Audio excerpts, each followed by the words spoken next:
Hi friends, நம்ம இப்போது பேசிக் chocolate sponge cake எப்படி செய்ய போகிறதுன்னு பார்க்க போகிறோம். இது பார்க்குறதுக்கு முன்னாடி இந்த சேனலை சப்ஸ்கிரைப் பண்ணிவிட்டு பாருங்கள். வாங்க எப்படி செய்கிறதுன்னு பார்க்கலாம். இப்போது நம்ம எக்கு வச்சு தான் செய்ய போகிறோம். ஸோ எக்கு, மைதா, 1½ cup, 1 cup sugar, 3 table spoon cooker powder, 1 teaspoon baking powder, 1/4 teaspoon baking soda. So sugar இது ஆயில் எடுத்திருக்கேன். ஸோ மெஷர்மெண்ட் சொல்லிட்டேன். எப்படி செய்யுதுன்னு பார்க்கலாம். 1½ கப் மைதா, 3 table spoon cocoa powder, 1 teaspoon baking powder, 1/4 teaspoon baking soda. இதெல்லாம் mix பண்ணிக்கோங்க. வீட்டில் coffee powder வச்சுருந்தீங்கன்னா கூட நீங்கள் அதை கூட 1 டேபிள் ஸ்பூன் போட்டுக்கலாம். இது எல்லாமே போட்டு நல்லா ஜலிச்சு எடுத்துக்கோங்க. ஜலிச்சு மிக்ஸ் பண்ணி ஸ்பூனில் மிக்ஸ் பண்ணி எடுத்துக்கோங்க. இது ட்ரை இன்க்ரீடியன்ஸ் மிக்ஸ் பண்ணி வச்சுட்டு ஒரு பவுலில் 3 முட்டையை உடச்சி அதோடய ஒயிட் தனியாக எடுத்துருக்கேன். அந்த ஒயிட்டை நான் பவுலில் மாற்றிக்கிறேன்.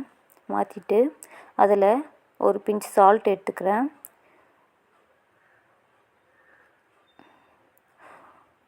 ஒரு டீஸ்பூன் வெனிலா எசன்ஸ் சேர்த்துக்கிறேன்.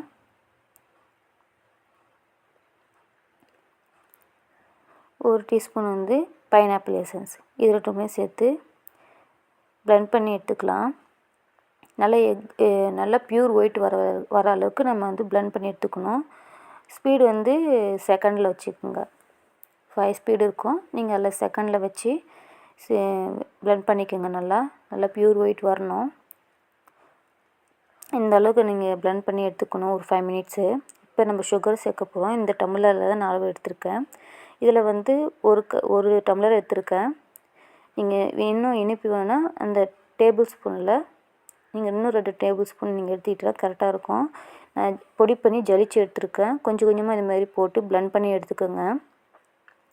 இந்த மாதிரி 3 டைமாக போட்டு நல்லா பிளெண்ட் பண்ணி எடுத்துக்கோங்க.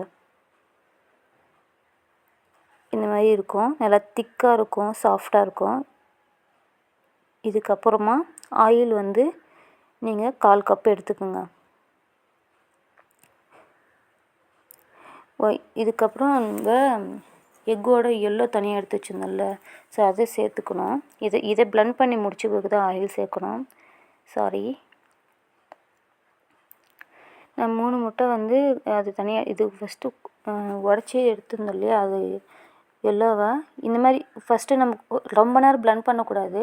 எல்லோ சேர்க்கும்போது அந்த லைட்டை ஒயிட் கலரில் மாறும். அந்தளவுக்கு பண்ணால் போதும். இப்படி இருந்தால் போதும். எல்லா எக்கோ பிளெண்ட் பண்ணி எடுத்தாச்சு. இதுக்கப்புறம் தான் ஆயில் சேர்க்கணும். 1/4 கப்பு ஆயில் எடுத்துக்கோங்க.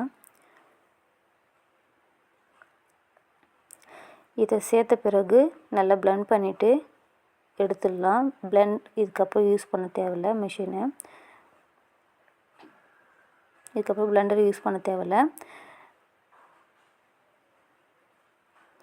எடுத்துகிட்டு ட்ரை இன்க்ரீடியன்ஸ் இப்போ சேர்க்கணும். அதனால் நம்ம என்ன பண்ணுவோம், பிளெண்டரை எடுத்துகிட்டு நம்ம வீட்டில் உள்ள விஸ்க்கு வச்சு பண்ண போகிறோம். இப்போது நம்ம டின்னு ரெடி பண்ணி வச்சுட்டோம். பட்டர் ஷீட் போட்டு ஆயில் போட்டு எடுத்து வச்சுட்டேன். இப்போது ட்ரை இன்க்ரீடியன்ஸ் சேர்க்கறதுக்கு முன்னாடி கடாயை ஹீட் பண்ணணும். ஹீட் பண்ணி வைக்கிறதுக்கு நான் சால்ட்டு ஸ்டாண்டு போட்டு வச்சுட்டேன். ஒரு மூடி போட்டு இது மூடி வச்சுருங்க. நம்ம ட்ரை இன்க்ரீடியன்ஸ் சேர்க்கறதுக்குள்ளே இது கொஞ்சம் ஹீட் ஆகிடும். 10 மினிட்ஸு. இப்போது நம்ம ட்ரை இன்க்ரீடியன்ஸ் சேர்க்க போகிறோம். இந்த ஸ்பூனில் 3 டைமாக கொஞ்சம் கொஞ்சமாக போட்டு நீங்கள் சேர்த்துக்குங்க.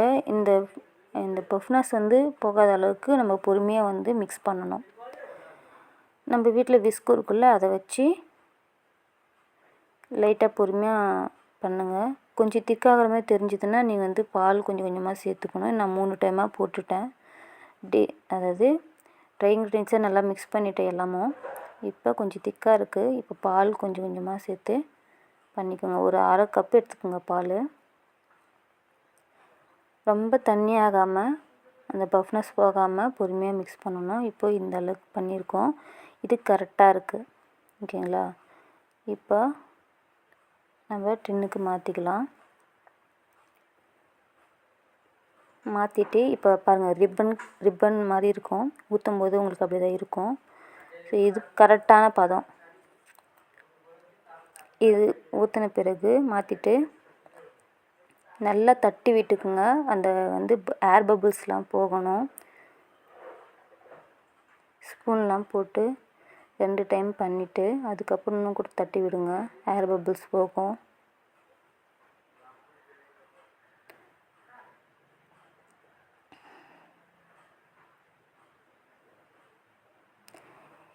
என்கிட்ட இருக்க நட்ஸ் எல்லாம் நான் கட் பண்ணி எடுத்திருக்கேன்.